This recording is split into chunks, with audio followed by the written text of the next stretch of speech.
The community center buzzed with conversation as dozens of local residents gathered for the annual Veterans Day Appreciation Dinner, their civilian clothes creating a sea of business casual attire punctuated by the occasional military dress uniform. Staff Sergeant Kai Nakamura adjusted the ribbons on his dress blues one final time before stepping through the entrance, the weight of his decorations familiar against his chest after years of formal ceremonies and official functions. The smell of catered barbecue mixed with fresh flowers from the memorial display, while fluorescent lighting cast everything in that particular institutional glow that reminded him of countless military events. He moved through the crowd with a measured pace that came naturally after 8 years of service, his polished shoes silent against the linoleum floor as conversations swirled around him. Near the registration table, a group of middle-aged civilians clustered around the appetizer station, their voices carrying the easy confidence of people comfortable in their own community. Marcus Whitfield, a local real estate developer whose expensive suit marked him as someone accustomed to being the most important person in any room, noticed Kai's approach with the kind of scrutiny that military personnel learned to recognize immediately.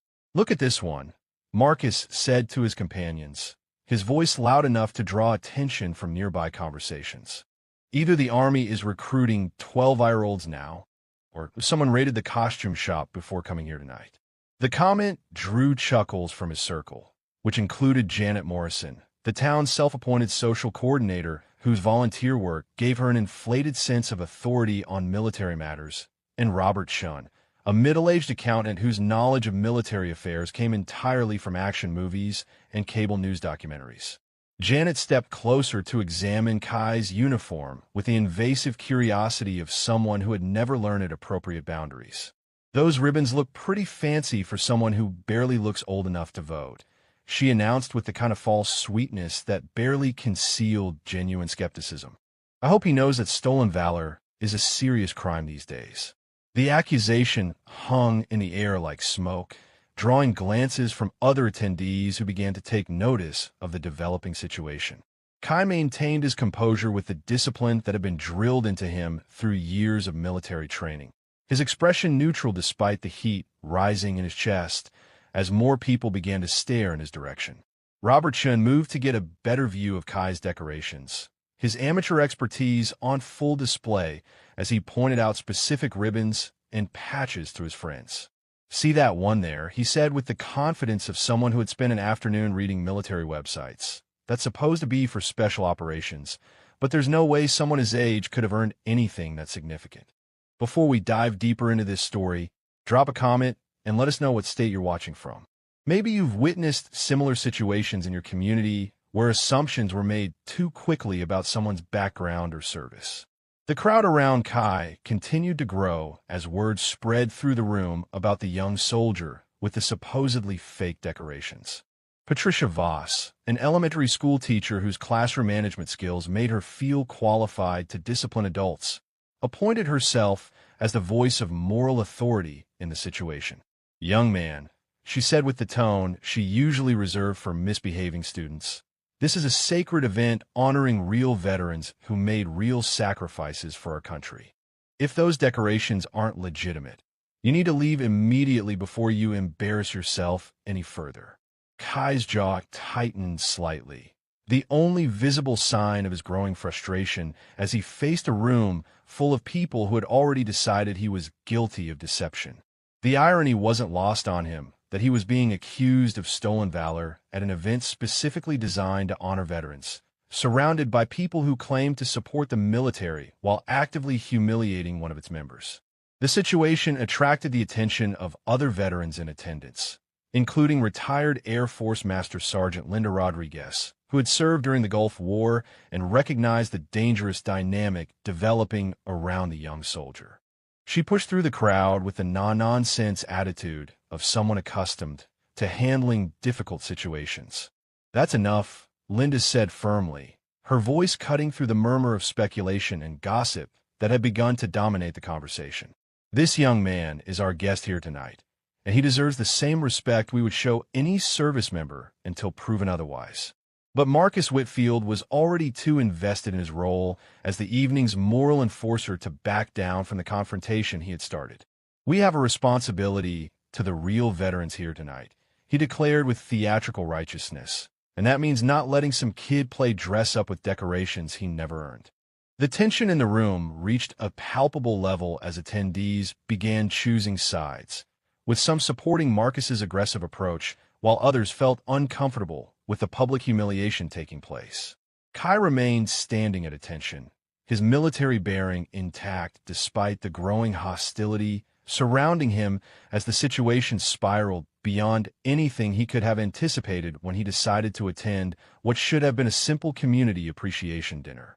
The confrontation escalated as more community members gravitated toward the spectacle, their curiosity overriding the social discomfort that should have prevented such a public interrogation. Marcus Whitfield sensed the growing audience and seized the opportunity to position himself as the defender of military honor, his voice growing louder and more theatrical with each accusation he leveled against Kai. That combat infantry badge alone should disqualify his entire story, Marcus announced to the expanding circle of onlookers, his finger pointing directly at Kai's chest with aggressive certainty. "You don't earn something like that by playing video games or watching war movies, and this kid looks like he just graduated from high school last week." Janet Morrison nodded enthusiastically, her social coordinator instincts fully engaged as she helped orchestrate what had become a community-wide examination of Kai's military credentials. "The Bronze Star with V device is even more suspicious," she added with the kind of false expertise that comes from a quick internet search, "because that's for actual combat heroism, not sitting behind a desk somewhere safe." The crowd pressed closer, creating a claustrophobic circle around Kai as more voices joined the chorus of skepticism and outright disbelief. Robert Chin pulled out his smartphone and began taking pictures of Kai's ribbons and patches, claiming he wanted to verify their authenticity through online military forums where his civilian friends could provide expert analysis. "You won't mind if I document this, will you?" Robert said with mock politeness, his camera lens focusing on each decoration with the intensity of a crime scene investigator. "Because if these turn out to be fake, everyone in town should know that we don't tolerate this kind of disrespect toward real veterans." Patricia Voss stepped forward with the righteous indignation of someone who had appointed herself as the moral guardian of the entire event. She examined Kai's uniform with the scrutiny of a drill sergeant, looking for any imperfection that might support her growing conviction that everything about his appearance was fraudulent and designed to deceive honest community members. "The ribbons aren't even aligned properly," she declared triumphantly, as if this observation proved her case beyond any reasonable doubt. Any real soldier would know that military standards require perfect precision in uniform appearance, especially at formal events like this one. Kai's hands remained steady at his sides despite the mounting pressure, his military training taking over as the situation devolved into something resembling a public trial. He had faced enemy fire with less anxiety than he felt standing in this community center surrounded by people who claimed to support the troops while actively humiliating one of them. The psychological pressure intensified as whispers spread throughout the room, carrying speculation and gossip from group to group until the entire gathering had become focused on the young soldier standing accused of stolen valor.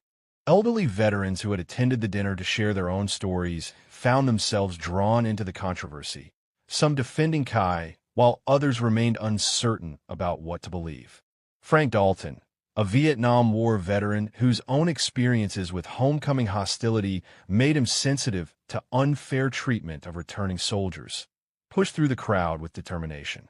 "This is exactly the kind of reception I got when I came home from Southeast Asia," he said loudly, his weathered face showing the strain of difficult memories, and it's shameful to see it happening again to another generation. But Marcus refused to be deterred by Frank's intervention, his commitment to exposing what he saw as blatant fraud overriding any consideration of fairness or basic human decency. "With all due respect to your service, Frank," he said with condescending politeness, "we can't let emotional sympathy cloud our judgment when it comes to protecting the integrity of military honors. The social dynamics in a room shifted as attendees began forming distinct factions, with some supporting the aggressive investigation of Kai's credentials, while others grew increasingly uncomfortable with the public humiliation taking place. The event organizers found themselves caught between conflicting pressures, wanting to maintain community harmony while also appearing to take stolen valor accusations seriously. Linda Rodriguez attempted once more to defuse the situation, her master sergeant authority evident in her bearing as she addressed the crowd. "We have actual veterans here tonight who earned the right to speak about military service," she said firmly, "and this young man deserves the courtesy of being heard before being condemned by people who never wore the uniform." Janet Morrison bristled at the implied criticism, her volunteer work credentials making her feel equally qualified to judge military matters. "We're not condemning anyone," she replied defensively. "We're simply asking reasonable questions about decorations that seem inconsistent with his apparent age and experience level." The tension reached a breaking point as the crowd's energy became increasingly hostile, with multiple conversations happening simultaneously as people debated the authenticity of Kai's service record based entirely on their superficial impressions and amateur knowledge of military regulations. The young soldier stood at the center of it all, maintaining his military bearing while facing a level of scrutiny and suspicion that no veteran should have to endure at what was supposed to be an appreciation dinner in his honor. The examination of Kai's uniform took on the intensity of a forensic investigation as Marcus Whitfield focused his attention on a specific patch that had caught his eye during his aggressive scrutiny. The small black and gold insignia sewn precisely onto Kai's left sleeve seemed to trigger something approaching rage in the real estate developer, whose knowledge of military matters came entirely from television documentaries and internet research. "Wait just a minute," Marcus said with the triumphant tone of someone who believed he had uncovered the smoking gun that would expose the entire deception. "That right there," he pointed directly at the patch with theatrical emphasis, "is supposedly a Ranger tab, and there's absolutely no way in hell that someone who looks like they should be worried about algebra homework has earned the right to wear that." The accusation sent a ripple of excitement through the crowd as people pressed closer to examine the disputed insignia, their amateur expertise suddenly making them feel qualified to determine the authenticity of one of the Army's most prestigious qualifications. Janet Morrison produced a pair of reading glasses from her purse and leaned in with the intensity of a detective examining crucial evidence. "I've seen enough military movies to know that Rangers are supposed to be these incredibly tough soldiers who go through months of brutal training," she announced with false authority, "and this young man doesn't look like he could survive a weekend camping trip, much less the kind of elite military program that produces actual Rangers." Robert Chun continued documenting everything with his smartphone, narrating his observations for what he claimed would be a comprehensive report to military authorities about the stolen valor incident. "The patch itself looks authentic enough," he said with the air of an expert witness, "but that just means he probably ordered it online from one of those military surplus websites that sell to anyone with a credit card." Patricia Voss seized on this line of reasoning with the enthusiasm of someone who had found the perfect explanation for what everyone could see was obviously a case of military impersonation.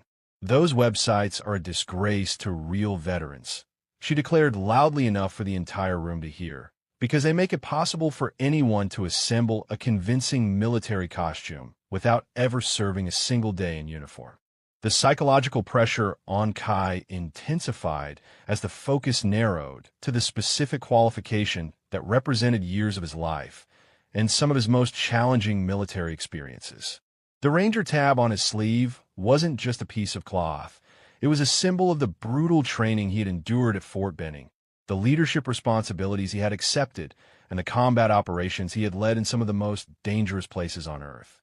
Frank Dalton stepped forward again, his Vietnam veteran status giving him the credibility to challenge the crowd's assumptions about military service and the appearance of those who serve. "You people need to understand that today's military isn't what you see in movies," he said with the patience of someone trying to educate civilians about military realities and some of the most capable soldiers I've known looked nothing like what Hollywood says a warrior should look like. But Marcus had invested too much of his social capital in exposing what he was convinced was an elaborate fraud to back down now. The Ranger qualification is earned by less than 1% of the Army, he said with statistics he had obviously researched specifically for this confrontation, and the physical and mental demands are so extreme that most soldiers can't even attempt the training, much less complete it successfully. Linda Rodriguez attempted to inject some reason into the increasingly heated discussion, her military experience giving her insight into the dangerous dynamics that were developing.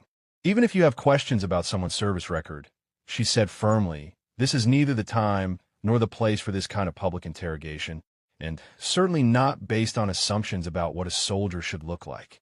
Janet Morrison dismissed Linda's concerns with the kind of dismissive wave that revealed her true feelings about military protocol and veteran opinions.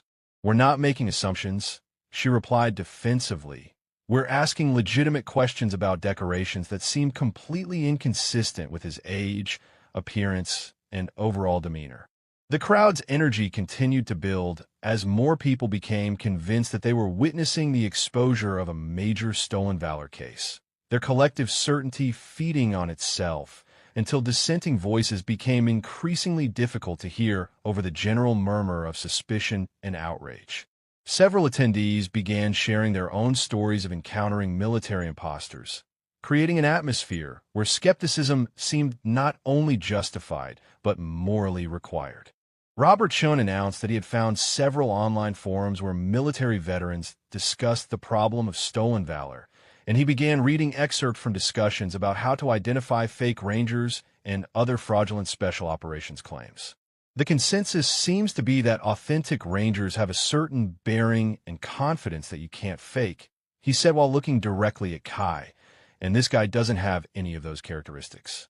The situation had evolved from simple skepticism into something approaching a public trial, with Kai standing accused not just of wearing unearned decorations, but of deliberately deceiving an entire community of people who had gathered specifically to honor military service.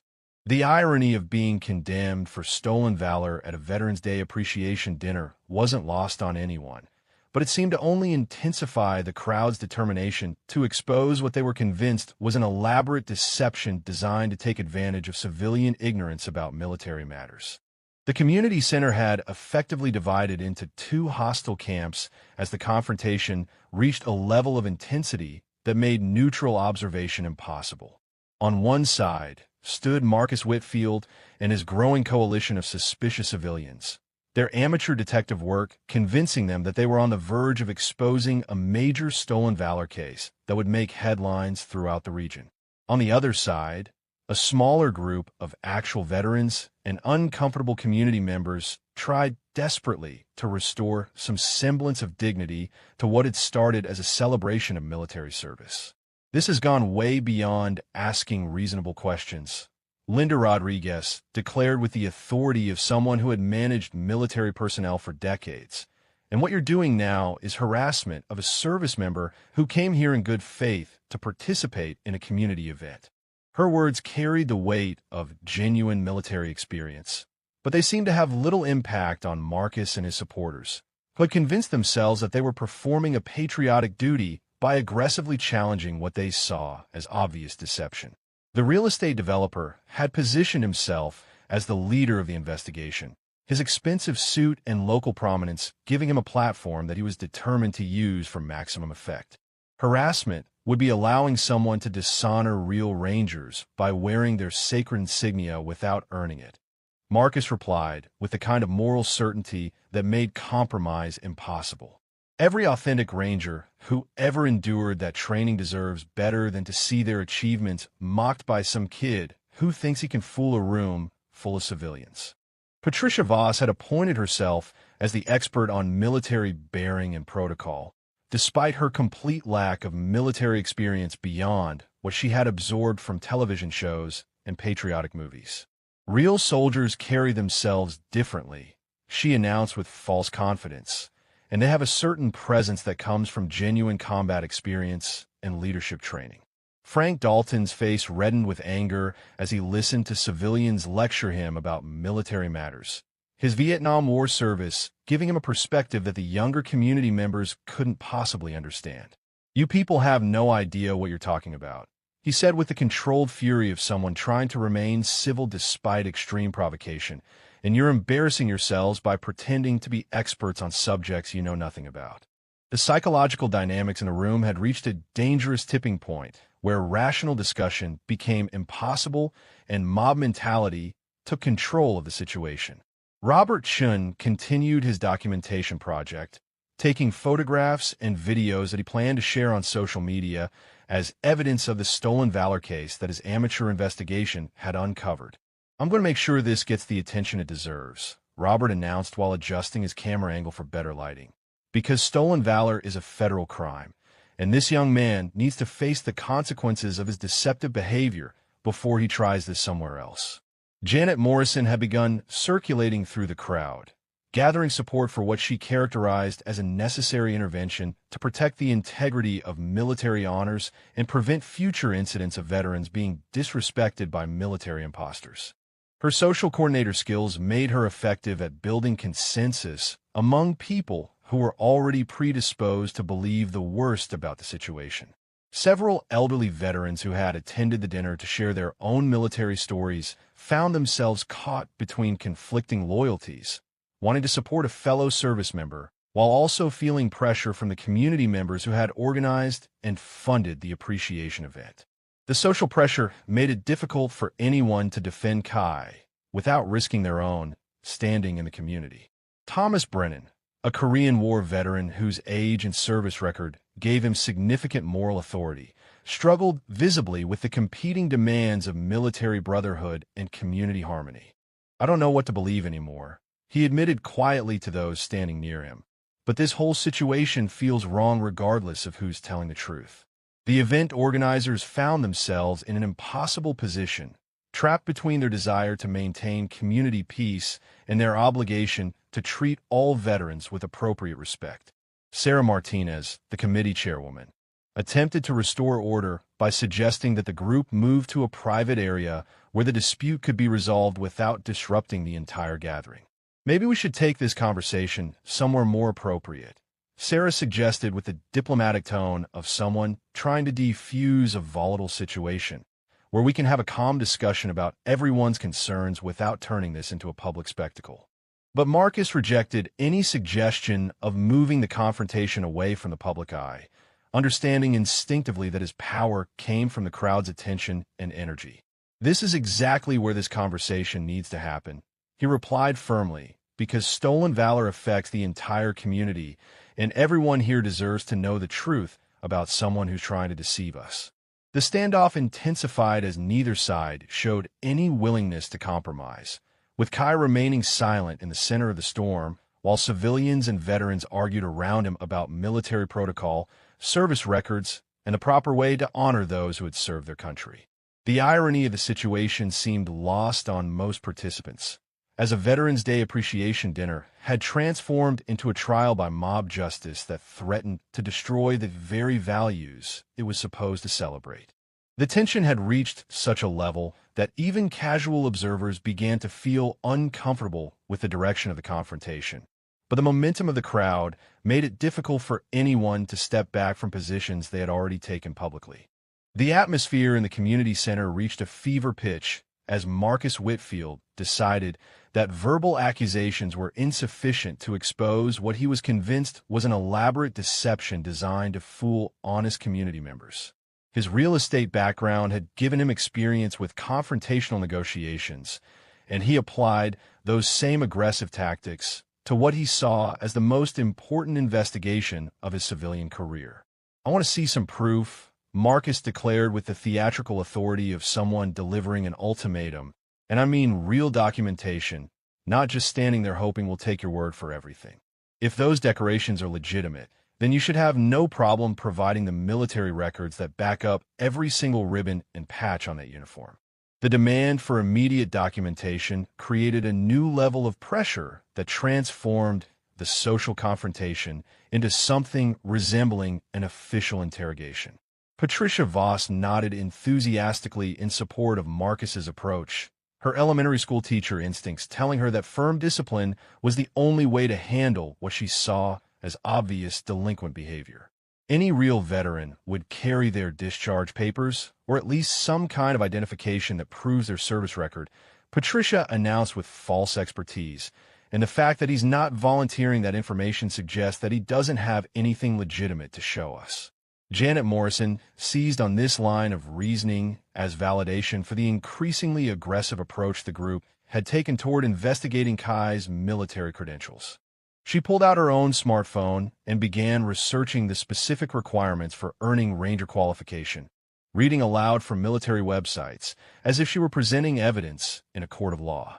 According to this official Army information, she said while holding her phone screen toward the crowd, Ranger School is a 61-day leadership course that tests soldiers under extreme physical and mental pressure, and the failure rate is over 60% even for soldiers who are already in excellent physical condition.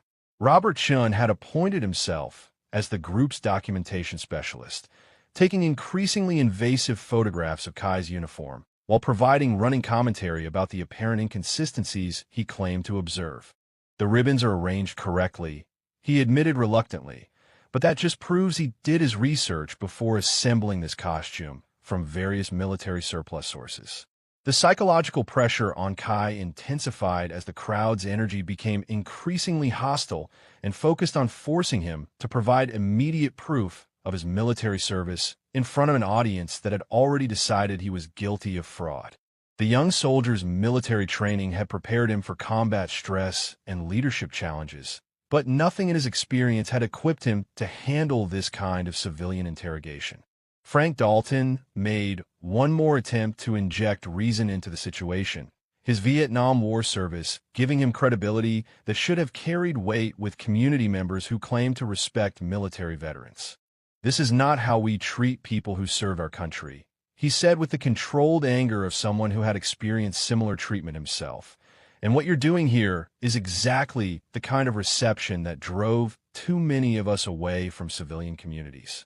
But Marcus dismissed Frank's intervention with the arrogant confidence of someone who believed his amateur research had given him superior knowledge about military matters. "With all due respect to your service in a different era," he replied condescendingly, "today's military operates under much stricter standards, and the documentation requirements are much more sophisticated than they were during your time." The insult to Frank's service galvanized several other veterans in attendance, who recognized that the attack on Kai's credentials had expanded into a broader assault on military service itself. Linda Rodriguez stepped forward with a no-nonsense attitude of someone who had spent years dealing with difficult situations and uncooperative personnel. "That's enough," Linda said firmly, her master sergeant authority evident in every word. "And what you're doing now has crossed the line from legitimate questions into harassment that would be unacceptable in any professional military environment." Sarah Martinez attempted once more to restore order to the situation that had spiraled completely out of control, her event coordinator responsibilities making her acutely aware that the Veterans Day Appreciation Dinner had become a public relations disaster for the entire community organization. "Please, everyone, let's remember why we're here tonight," Sarah pleaded with the desperation of someone watching years of community building work destroyed in a single evening. "And let's try to find a way to resolve this situation that honors everyone's service and maintains the dignity that our veterans deserve." But the momentum of the crowd had reached a point where reasonable appeals for calm and dignity were powerless against the collective certainty that they were witnessing the exposure of a major stolen valor case. Marcus sensed that he was approaching the climactic moment of his investigation, and he prepared to deliver what he believed would be the final blow that would force Kai to admit his deception. "I'm going to give you one last chance to come clean about this whole charade," Marcus announced with the satisfaction of someone who believed victory was within reach, "because we're not going to let you walk out of here tonight without explaining how someone who looks like they should be asking permission to stay up past bedtime managed to earn some of the most prestigious decorations in the United States military." The weight of the crowd's expectations pressed down on Kai like a physical force as Marcus Whitfield's ultimatum hung in the air, demanding an immediate response that would either validate or destroy the young soldier's credibility in front of the entire community. The fluorescent lights overhead seemed harsher now, casting sharp shadows across faces that had transformed from welcoming to hostile in the span of an hour. Kai took a measured breath, his military training automatically engaging the mental discipline that had carried him through countless high-pressure situations in environments far more dangerous than a community center filled with suspicious civilians. When he finally spoke, his voice carried the quiet authority of someone who had learned to lead under fire, though the crowd was too invested in their amateur investigation to recognize the genuine confidence in his tone. I earned every decoration on this uniform through service in Afghanistan and Iraq, Kai said with the precise delivery of someone stating facts rather than making claims, including 3 combat deployments where I led Ranger teams in direct action operations against high-value targets in some of the most contested areas of both theaters. His words should have carried the weight of truth, but Marcus and his supporters had already committed themselves to a narrative that required Kai to be a fraud, making it impossible for them to accept any explanation that contradicted their predetermined conclusions. Patricia Voss shook her head dismissively, her elementary school teacher instincts telling her that she was listening to an elaborate story designed to avoid the consequences of inappropriate behavior. That's exactly what someone would say if they had researched military terminology online, Patricia announced with false confidence, because anyone can memorize the right phrases and hope that civilians won't know enough to ask detailed follow-up questions about specific operations or unit assignments. Robert Chun continued his documentation project, zooming in on Kai's face as he spoke in an attempt to capture what he was convinced would be telltale signs of deception under pressure.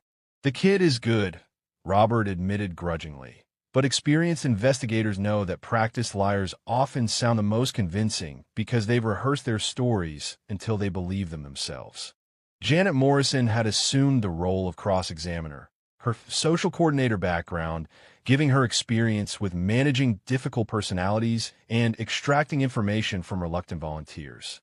Which specific Ranger battalion? She demanded with prosecutorial intensity. And what were the dates of your deployments? Because those details should be burned into the memory of any real combat veteran. The questions came faster now, as multiple voices joined the interrogation with the kind of aggressive enthusiasm that transformed reasonable inquiry into something resembling a civilian tribunal. Frank Dalton watched the proceedings with growing disgust, his own experiences with hostile homecoming receptions making him acutely aware of the injustice being perpetrated against a fellow veteran. "This is disgraceful," Frank said loudly enough for the entire room to hear. "And what you people are doing here tonight is exactly the kind of treatment that made it impossible for many of us to integrate back into civilian communities after our service ended." But Marcus had invested too much of his personal credibility in exposing what he was convinced was an elaborate deception to allow dissenting voices to undermine his investigation. "The burden of proof is on him," Marcus declared with the confidence of someone who believed he was defending important principles. "And real Rangers don't mind answering questions about their service because they have nothing to hide." Linda Rodriguez attempted to inject some military perspective into the civilian interrogation, her master sergeant experience giving her insight into the dangerous psychological dynamics that were developing around the young soldier. "Operational details are often classified," she said firmly, and asking a veteran to provide specific information about combat missions could put other service members at risk.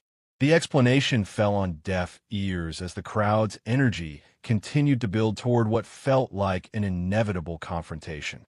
Sarah Martinez made one final attempt to restore dignity to the situation, her event coordinator responsibilities making her desperate to salvage something positive from what had become a community relations disaster. "Perhaps we could continue this conversation in a more private setting," Sarah suggested with the diplomatic tone of someone trying to negotiate a ceasefire, where everyone could speak more freely without the pressure of a public audience.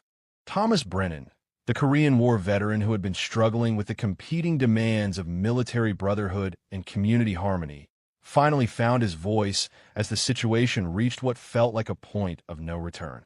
"I don't care what anyone thinks about his service record," Thomas said with the moral authority of someone who had earned his opinions through personal sacrifice. But no veteran should have to endure this kind of treatment at an event that's supposed to honor military service. His intervention created a momentary pause in the aggressive questioning.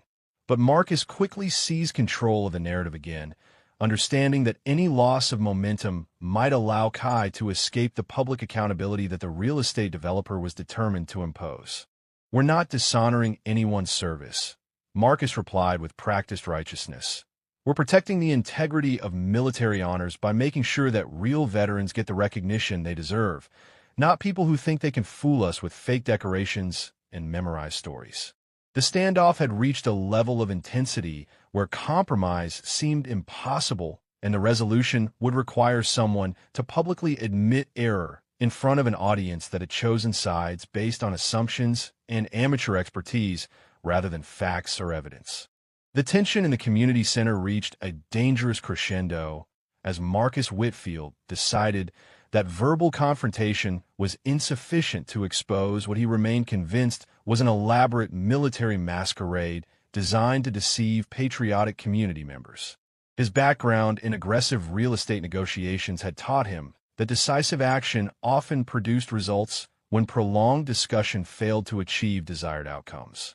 "I think it's time we settled this once and for all," Marcus announced with the theatrical confidence of someone preparing to deliver a knockout blow. "And since you refuse to provide any legitimate documentation, maybe we need to examine those decorations more closely to determine their authenticity." The implicit threat of physical examination sent a chill through the room as even Marcus's most enthusiastic supporters began to recognize that the situation was spiraling beyond the boundaries of appropriate civilian behavior. Patricia Voss felt a moment of uncertainty about the direction of the confrontation, though her investment in the investigation made it difficult for her to step back from the aggressive approach she had helped orchestrate. Robert Chun lowered his smartphone camera for the first time since the confrontation began, his documentation project suddenly seeming less important than the potential liability issues that could arise if the situation escalated into actual physical contact. Janet Morrison took a half-step backward, her social coordinator instincts finally recognizing that community harmony was being irreparably damaged by the mob dynamics she had helped create. Linda Rodriguez positioned herself between Marcus and Kai with the protective instincts of someone who had spent years safeguarding military personnel under her supervision. "You will not lay a hand on this soldier," she said with the kind of absolute authority that made further argument impossible. "And if you attempt any kind of physical intimidation, I will personally ensure that appropriate authorities become involved."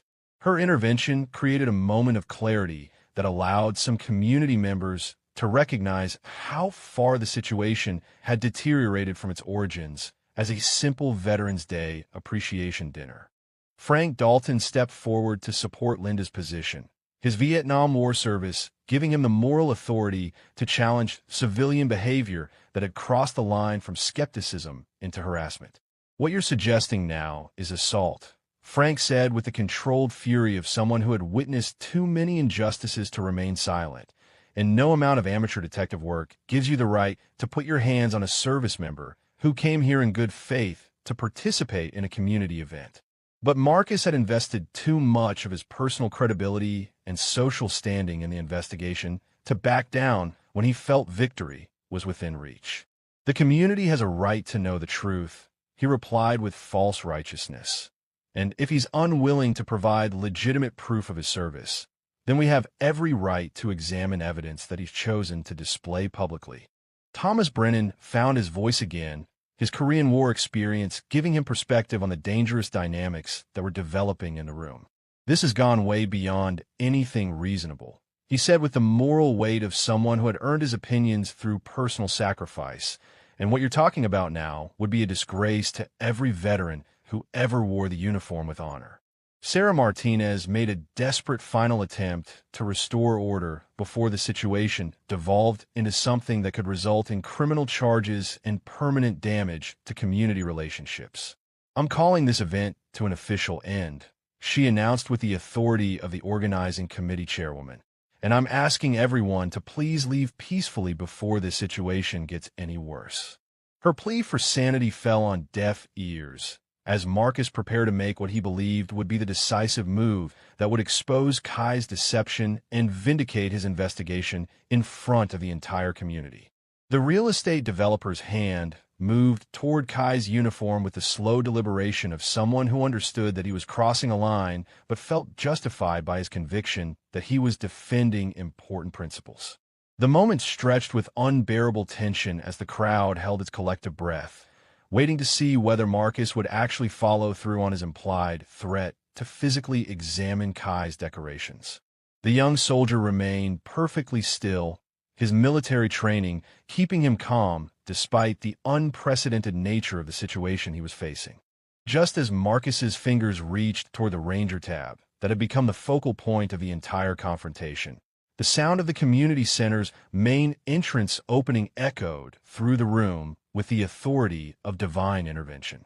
Every head turned toward the doorway as heavy footsteps announced the arrival of someone whose presence would fundamentally alter the dynamics of the entire situation.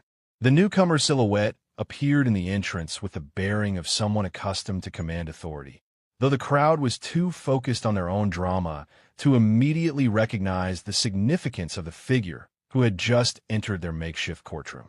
The timing seemed almost supernatural, as if the universe had decided that the confrontation had reached a point where outside intervention was necessary to prevent irreparable damage to everyone involved. Marcus froze with his hand still extended toward Kai's uniform, suddenly aware that the private community drama he had been orchestrating was about to become something entirely different with the arrival of an unknown observer whose presence carried an indefinable weight that made everyone in the room instinctively straighten their posture and moderate their voices. The figure in the doorway moved into the fluorescent lighting of the community center with the measured pace of someone accustomed to entering rooms where important decisions were being made.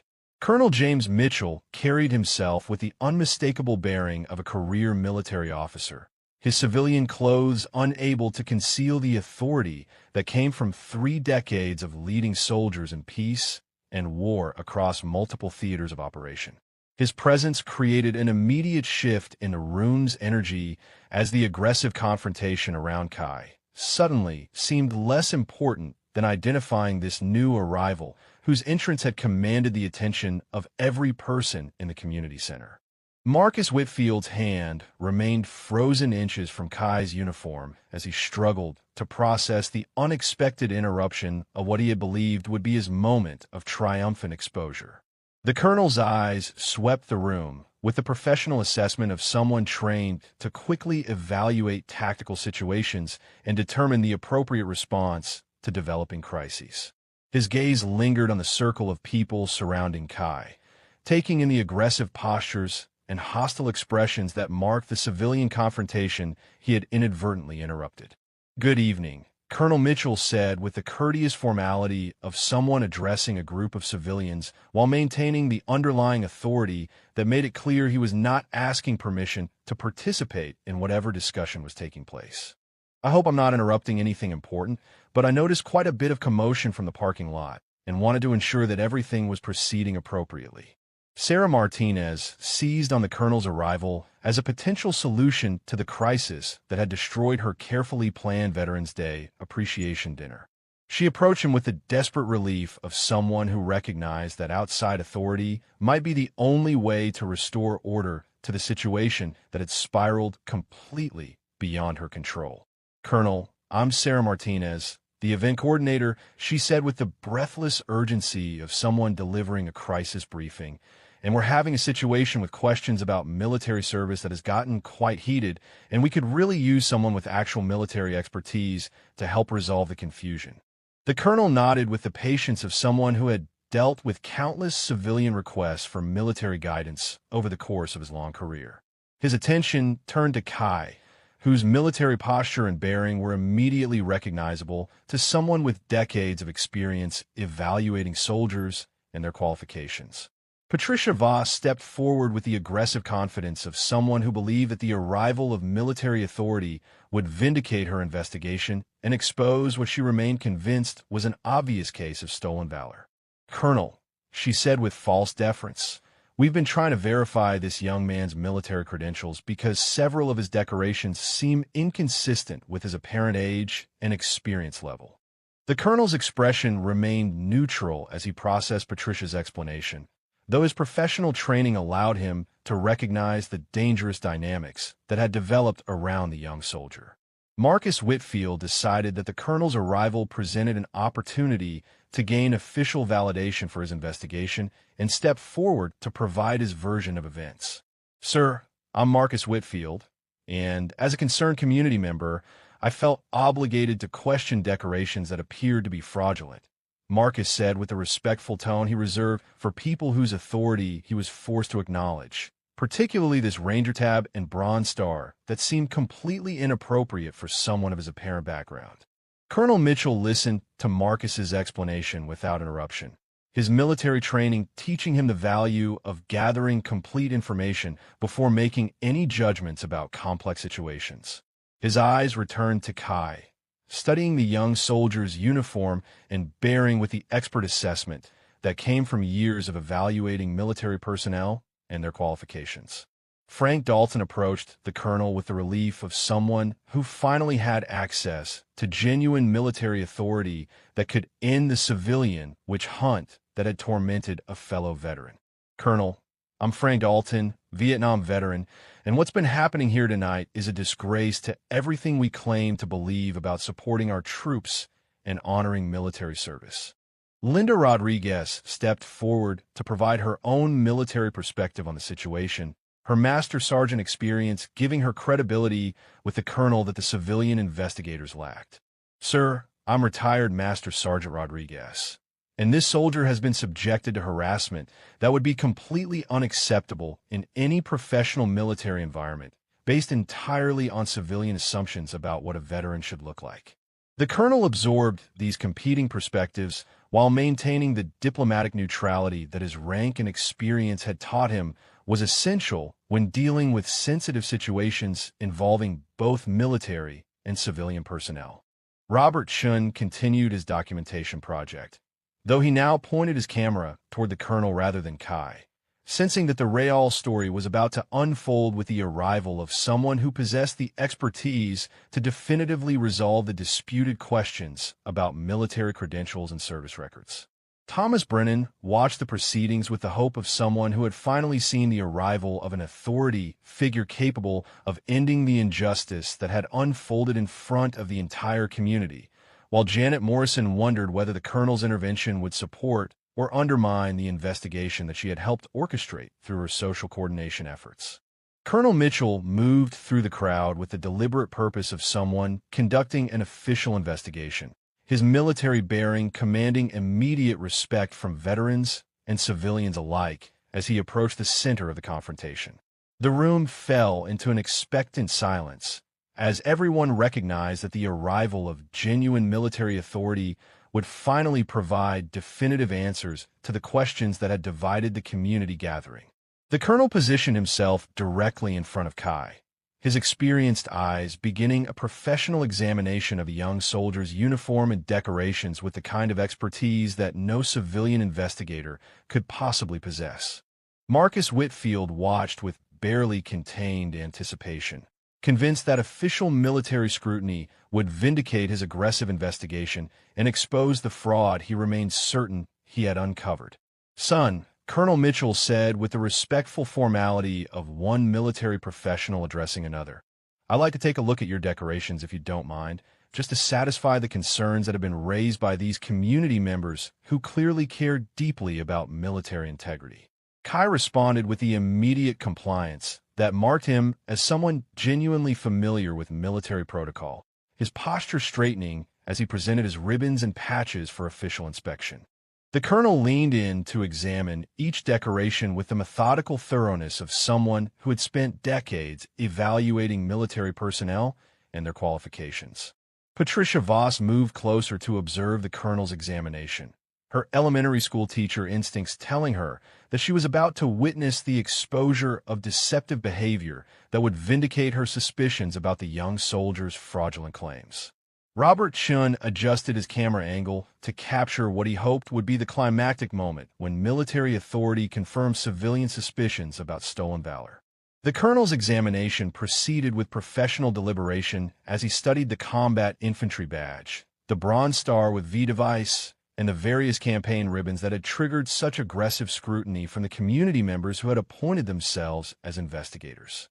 His expression remained neutral throughout the process, giving no indication of his preliminary conclusions about the authenticity of Kai's military credentials. Janet Morrison watched with growing excitement, convinced that the colonel's military expertise would finally provide the definitive proof that civilian investigators lacked to expose what she remained certain was an elaborate deception designed to take advantage of community goodwill toward veterans. Marcus Whitfield positioned himself for optimal viewing of what he expected would be his vindication as the primary investigator who had uncovered the fraud.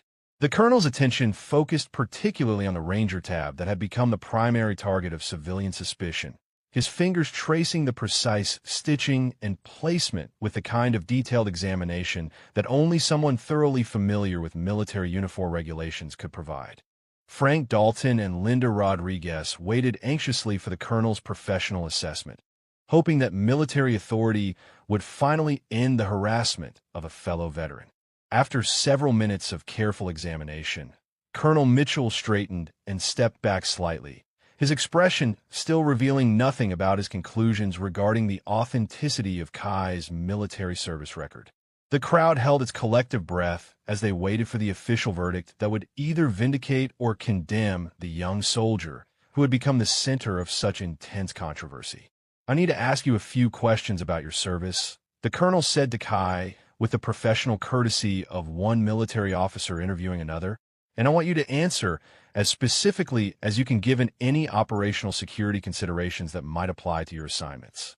The formal interview approach created a new level of tension in the room as civilians recognized that they were witnessing an official military investigation rather than the amateur detective work that had characterized the earlier confrontation. Thomas Brennan watched with the hope of someone who believed that genuine military authority would finally provide justice for a fellow veteran who had been subjected to unconscionable treatment. "Which Ranger battalion?" the colonel asked with the precise formality of someone conducting an official personnel review, "and what were the approximate dates of your combat deployments to Afghanistan and Iraq?" Kai responded with the immediate precision that marked him as someone genuinely familiar with military service, providing specific unit designations and deployment timeframes that demonstrated intimate knowledge of Ranger operations and organizational structure. His answers carried the kind of detailed accuracy that would be impossible for someone who had merely researched military information online. Sarah Martinez felt a growing sense of dread as she recognized that the colonel's investigation was proceeding with a level of professional thoroughness that suggested the civilian accusations might have been completely unfounded. The possibility that her Veterans Day appreciation dinner had become the scene of unjust harassment against an authentic combat veteran created a public relations nightmare that could damage community relationships for years. The colonel continued his methodical questioning, asking about specific training locations, leadership positions, and operational details that only someone with genuine Ranger experience could answer accurately. Marcus Whitfield's confidence began to waver as he listened to responses that demonstrated knowledge far beyond what any civilian imposter could have acquired through internet research. The moment of truth arrived as Colonel Mitchell completed his methodical examination of Kai's uniform and service record, his professional assessment reaching conclusions that would fundamentally alter the dynamics of the entire confrontation. The colonel's expression shifted from neutral investigation to something approaching amazement as he recognized details that transformed his understanding of the young soldier standing before him. "Staff Sergeant Nakamura," the colonel said with a tone that carried new respect and recognition, "I need to inform everyone here that your service record is not only authentic, but represents some of the most distinguished combat leadership I've encountered in my 30 years of military service." The words hit the crowd like a physical blow, stunning Marcus Whitfield and his supporters into silence as they struggled to process the complete reversal of their assumptions about Kai's military credentials. Patricia Voss felt the blood drain from her face as she realized that her aggressive investigation had targeted a genuine combat hero rather than the fraud she had been convinced she was exposing. The colonel turned to address the assembled community members with the authority of someone delivering an official military briefing to civilian audiences. Staff Sergeant Nakamura served 3 combat tours as a Ranger team leader in Afghanistan and Iraq, leading direct action missions against high-value targets in some of the most dangerous operational environments our military has faced in recent decades. Robert Chin lowered his camera as the weight of the colonel's words began to sink in. His documentation project suddenly transformed from evidence gathering into a record of civilian ignorance and military injustice. Janet Morrison stepped backward, as if physically struck by the revelation that her social coordination efforts had helped orchestrate the public humiliation of a decorated combat veteran. The Bronze Star with V device that several of you questioned, Colonel Mitchell continued with the precision of someone reading from an official citation, was awarded for extraordinary heroism during a mission where Staff Sergeant Nakamura led his team through intense enemy fire to rescue 12 wounded soldiers who would have died without his courageous intervention. Frank Dalton felt tears forming in his eyes as he listened to the colonel's description of combat heroism that rivaled anything he had witnessed during his own service in Vietnam.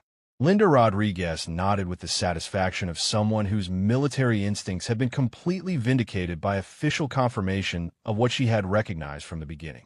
The Ranger tab that became the focus of so much suspicion tonight, the colonel said while looking directly at Marcus Whitfield, represents completion of one of the most demanding leadership courses in the United States military, and Staff Sergeant Nakamura not only graduated but was selected as the honor graduate of his class. Marcus felt his world collapsing as the colonel's revelations destroyed every assumption that had driven his aggressive investigation.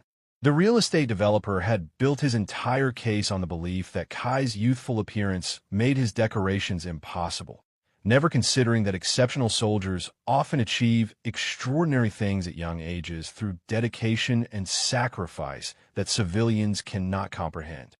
Thomas Brennan stepped forward with the moral authority of someone whose own combat service gave him the right to speak about military valor and civilian responsibility. What happened here tonight is exactly the kind of treatment that has driven too many veterans away from the communities they serve to protect, he said with quiet dignity, and every person who participated in this harassment should be ashamed of their behavior. Sarah Martinez approached the colonel with the desperate hope of someone trying to salvage something positive from a community relations disaster that had exposed the worst aspects of civilian attitudes toward military service. "Is there anything we can do to make this right?" she asked with genuine remorse, because this is the opposite of everything our Veterans Day Appreciation Dinner was supposed to represent. Colonel Mitchell's response carried the weight of official military opinion about the treatment Kai had received from community members who claimed to support veterans while actively humiliating one of their most distinguished representatives. What Staff Sergeant Nakamura experienced tonight would be considered harassment under military justice standards, he said firmly, and it represents a fundamental failure to understand what military service actually means. The colonel then delivered information that completed the transformation of everyone's understanding about the young soldier they had spent the evening attacking. Staff Sergeant Nakamura is currently on medical leave recovering from injuries sustained during his 3rd combat deployment, and he attended tonight's event despite ongoing treatment because he believes in the importance of maintaining connections between military and civilian communities. Patricia Voss realized that her aggressive investigation had targeted a wounded combat veteran who had attended the appreciation dinner as an act of faith in civilian support for military service. The elementary school teacher's confidence in her ability to identify deceptive behavior crumbled as she faced the reality that her assumptions had been completely wrong from the beginning. The silence in the room became oppressive as community members grappled with the magnitude of their collective error and the injustice they had perpetrated against someone who had sacrificed his health and risked his life in service to their country. The Veterans Day Appreciation Dinner had become a cautionary tale about the dangers of amateur investigations and the importance of treating all veterans with the respect and dignity their service has earned. The devastating impact of Colonel Mitchell's revelations continued to reverberate through the community center as the full scope of the injustice became clear to everyone who had witnessed or participated in the aggressive investigation of Kai's military credentials. The colonel's professional assessment had not only vindicated the young soldier, but had exposed the dangerous consequences of civilian assumptions about military service and veteran appearance. There's something else you all need to understand about Staff Sergeant Nakamura's service, Colonel Mitchell said, with the gravity of someone delivering information that would further transform everyone's understanding of the situation. During his final deployment, he was leading a rescue operation when an improvised explosive device detonated near his position, resulting in traumatic brain injury and hearing loss that ended his active duty career. The additional revelation about Kai's combat injuries created a new wave of shame and regret among community members who realized they had spent the evening harassing a disabled veteran whose sacrifices had earned him the right to their gratitude rather than their suspicion. Patricia Voss covered her face with her hands as the full weight of her participation in the harassment settled over her like a suffocating blanket. Marcus Whitfield stood frozen in place, as his role as the primary instigator of the investigation made him the focus of increasingly hostile stares from community members who had initially supported his aggressive approach. The real estate developer's confidence in his amateur detective skills crumbled as he faced the reality that his accusations had targeted one of the most distinguished veterans in the room. The colonel's expression hardened as he addressed the broader implications of what had occurred during what should have been a celebration of military service. What happened here tonight demonstrates a fundamental misunderstanding about military service that puts our veterans at risk every time they try to participate in civilian community events, he said with the authority of someone speaking for the entire military establishment. Frank Dalton stepped forward to support the colonel's assessment, his Vietnam War experience giving him insight into the long-term consequences of civilian hostility toward returning veterans. This kind of treatment is exactly why so many of us stop participating in community events, he said with the pain of someone who had experienced similar rejection, and it's shameful to see another generation of veterans facing the same ignorant assumptions. Linda Rodriguez approached Kai with the protective instincts of someone who had spent years advocating for military personnel under her supervision. Staff Sergeant, she said with the respect due to a distinguished combat veteran, you have shown more patience and dignity tonight than anyone should have to demonstrate when facing this kind of harassment from people who should be thanking you for your service. Sarah Martinez felt the crushing weight of responsibility for organizing an event that had become a public humiliation of the very people it was supposed to honor. She approached the colonel with the desperation of someone trying to find some way to repair irreparable damage to community relationships and veteran trust. Colonel, she said with genuine remorse, is there anything our community can do to make amends for what happened here tonight? Because we've clearly failed in our most basic obligation to treat our veterans with appropriate respect and dignity. The colonel's response carried the weight of official military opinion about civilian responsibility toward veterans and the importance of educating communities about the realities of modern military service. Education would be a good start, he said firmly, because tonight's events demonstrate that too many civilians still judge military service based on Hollywood stereotypes rather than understanding the diverse backgrounds and appearances of actual service members. Thomas Brennan approached Kai directly, his Korean War veteran status giving him the moral authority to speak on behalf of the military community that had been represented so poorly by civilian investigators. Son, he said with the dignity of someone whose own service had earned him the right to welcome a fellow veteran, you have my deepest apologies and my sincere gratitude for your service and sacrifice on behalf of our country. The transformation in the room's atmosphere was complete as community members who had initially supported Marcus's investigation began to understand the magnitude of their collective error. Robert Chun deleted the photographs and videos he had taken during the confrontation, recognizing that his documentation project had recorded evidence of civilian ignorance rather than military fraud. Janet Morrison approached Linda Rodriguez with the humility of someone seeking guidance about how to repair relationships that had been damaged by her participation in the harassment. "How do we fix this?" she asked with genuine regret.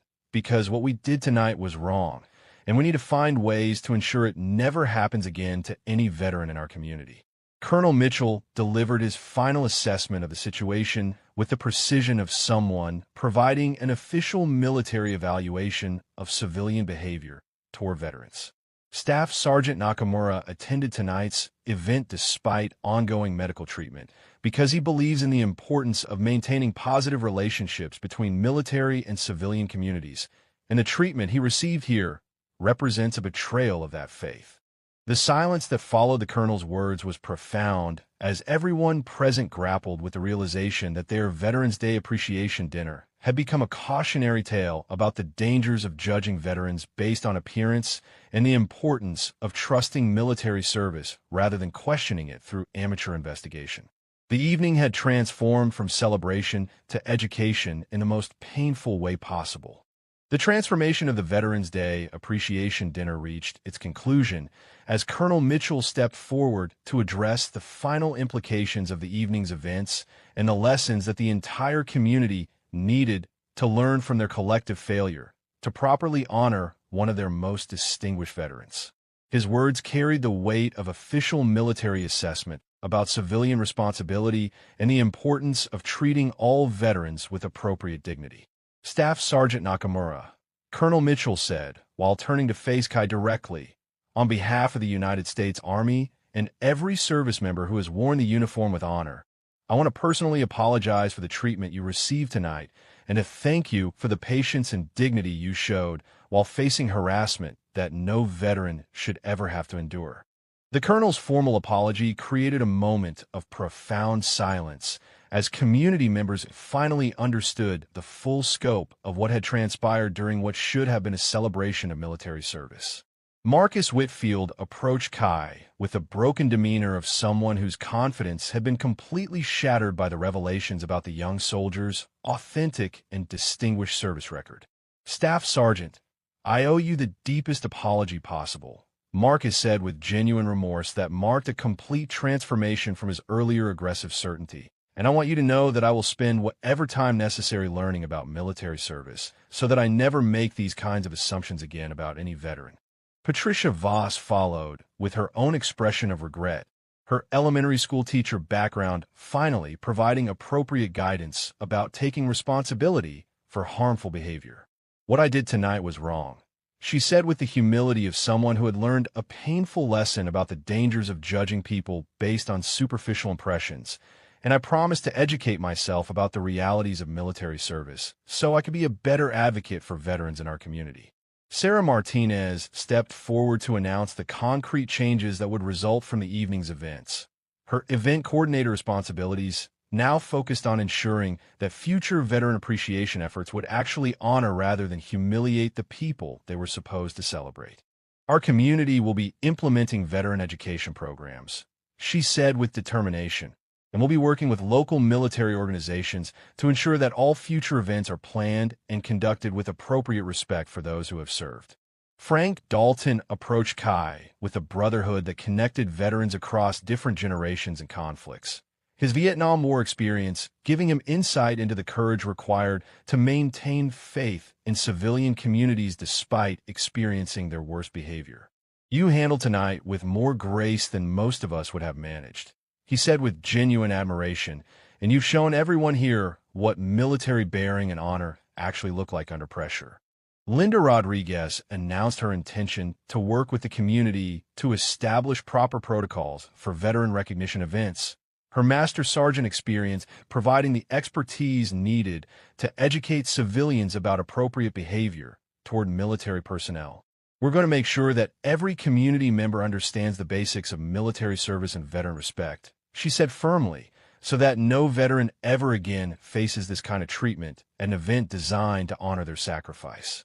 Colonel Mitchell delivered his final assessment of the situation with the authority of someone whose 3 decades of military service gave him the right to speak about civilian responsibility toward veterans.